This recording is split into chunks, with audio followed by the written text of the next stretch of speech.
Right now, somewhere in the world, someone is crying at a movie, not because anything bad happened to them, not because they're in pain. They're sitting in a dark room watching fictional people they've never met, and their eyes are filling with water. That's a strange thing to do. Every other function your body performs makes immediate sense.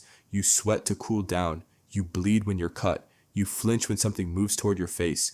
All of it is fast, automatic, and practical. But crying at a story about people who don't exist, that requires an explanation. And the one most people reach for, that we cry because we're sad, falls apart almost immediately. Because you can cry when you're happy. You can cry when you're proud, when you're overwhelmed, when you're laughing too hard, when you hear a song you forgot you loved. Sadness explains some crying. It doesn't explain anywhere near all of it. So what's actually happening? And why do humans do something that no other animal on the planet does in quite the same way? Let's start with the basics, because even the mechanics are stranger than most people realize. You actually have three different kinds of tears. The first kind are called basal tears. These are always there. Your eyes are producing them right now. They keep the surface of your eye moist and protected, and you never notice them unless something goes wrong. The second kind are reflex tears. These show up when something irritates your eye. Smoke, wind, cutting an onion. Your body is trying to flush out whatever got in. That one makes straightforward sense. The third kind are the ones that matter. Emotional tears. And these are genuinely unusual. They're chemically different from the other two. Emotional tears contain higher levels of stress hormones, including one called leucine and kephalin, which is a natural painkiller. They also contain prolactin, the same hormone involved in breastfeeding, and higher concentrations of ACTH, a hormone your body releases under stress. No other animal produces emotional tears. Some animals produce basal tears to keep their eyes moist. Some produce reflex tears when their eyes are irritated. But the kind of crying that happens when you're overwhelmed, grieving, or watching something heartbreaking, that appears to be exclusively human, which raises the question that evolutionary biologists have been quietly arguing about for decades.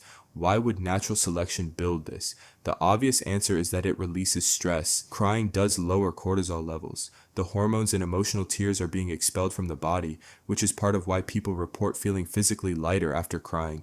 But that alone doesn't explain why the tears have to come out of your eyes, where everyone can see them. You could release stress hormones through sweat, through urine, through 100 other routes that don't involve your face, broadcasting your emotional state to everyone in the room. The fact that crying is visible is not a design flaw. It's the whole point. Here's what researchers believe is actually going on. Crying is a social signal, possibly one of the oldest and most powerful ones our species has.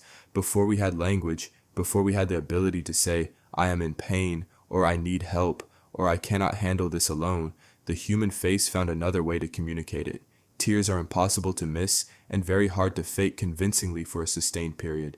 They signal vulnerability in a way that words can't quite match, and the response they trigger in other people is not random. When you see someone cry, really cry, not a single tear but full emotional collapse, something activates in you.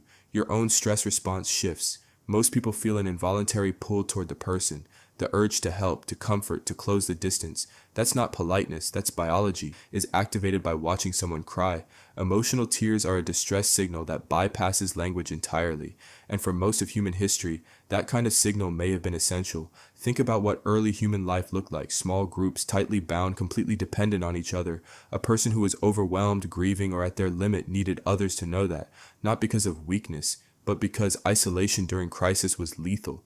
Crying may have evolved as a way to say, without words, I am past the point of managing this alone. Come closer, and there's evidence this still works exactly that way.